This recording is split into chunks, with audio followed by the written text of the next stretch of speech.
राज्याच्या राजकारणातला विषय आहे की विधान परिषदेसाठी काँग्रेस एनसीपी दोघांचाही पाठिंबा उद्धव ठाकरेंनाच दिसतोय. पाठिंबा हा शब्द चुकीचा आहे.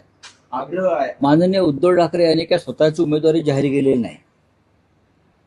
उद्धव ठाकरे यांनी जाहीर केलं का मी उमेदवार आहे, मला पाठिंबा द्या.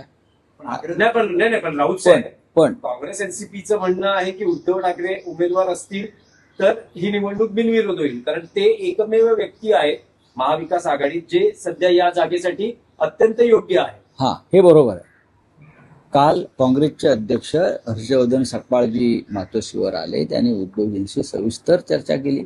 फक्त विधान परिषद या एका मुद्द्यावर चर्चा केली नाही, तर भविष्यातल्या अनेक घडामोडी, महाविकास आघाडी म्हणून आपल्याला भविष्यात काय पावलं टाकावी लागतील, येणाऱ्या लोकसभा असतील किंवा अन्य काही निवडणुका असतील, एकत्र काही संघटनात्मक कामं, या संदर्भात चर्चा झाली. आणि त्यांचा आग्रह होता की विधान परिषद निवडणुकीची जी काय भूमिका आहे ती काँग्रेसची भूमिका अशी आहे की राज्यसभेला शरद पवार यांच्यासारखा एक महत्त्वाचा नेता आपण सगळ्यांनी पाठवला.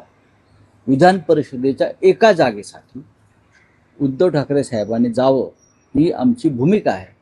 ती यासाठी की एक राज्याचे माजी मुख्यमंत्री म्हणून आणि महाविकास आघाडीचे महत्त्वाचे प्रमुख नेते म्हणून तुम्ही विधिमंडळात असणं हे महाविकास आघाडीच्या आमदारांसाठी एक दिलासा देणारं कार्य असेल, ही त्यांची भूमिका आहे. त्यानंतर सुप्रियाताई सुळे यांचाही फोन आला. त्यांनी त्यानंतर समाज माध्यमांवर सांगितलं की आम्ही सुद्धा याच मताचे आहोत की माननीय उद्धव ठाकरे यांनीच विधिमंडळात जाऊन महाविकास आघाडीचं नेतृत्व करायला हवं.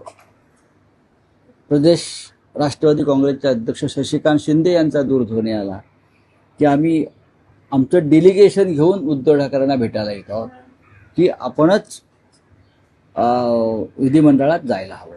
उद्धव ठाकरेंशी तुम्ही बोललात का किंवा तुमचे माझी पक्षातील नेते बोललेत का की आताही आग्रह केला जातो? इथे तुमच्याशी बोलण्याआधी मी त्यांच्याशी बोलूनच आलो खाली.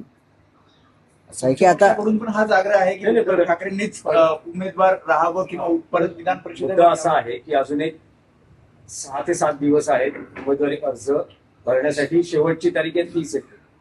उद्धव ठाकरे स्वतः त्यांची काही भूमिका जाहीर करणार आहेत का, की त्यांना लढायचं आहे, नाही लढायचं आहे, पक्षातल्या कार्यकर्त्याला संधी द्यायची आहे, असं काही त्यांचं निवेदन किंवा त्यांची भूमिका ते प्रसार माध्यम किंवा शिवसैनिकांपुढे मांडणार आहेत? का नाही मांडणार?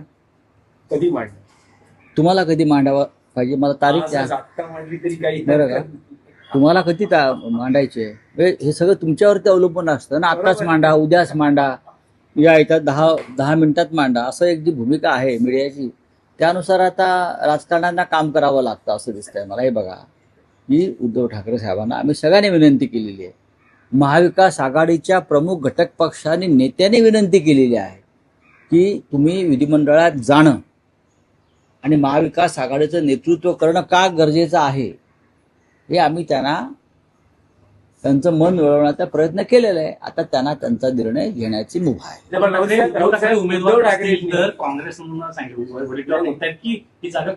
आम्ही काँग्रेस पक्षाध्यक्षाशी चर्चा केली. त्यांचं म्हणणं बरोबर आहे वडेट्टीवार यांचं, ते त्यांच्या पक्षाची भूमिका मांडतात. पण काल प्रदेश काँग्रेसचे अध्यक्ष मातोश्रीवर आले. या संदर्भात काँग्रेसचे राष्ट्रीय अध्यक्ष खरगे साहेबांशी चर्चा सुरू आहे. त्यांची सुद्धा एक विनंती आहे त्या संदर्भात.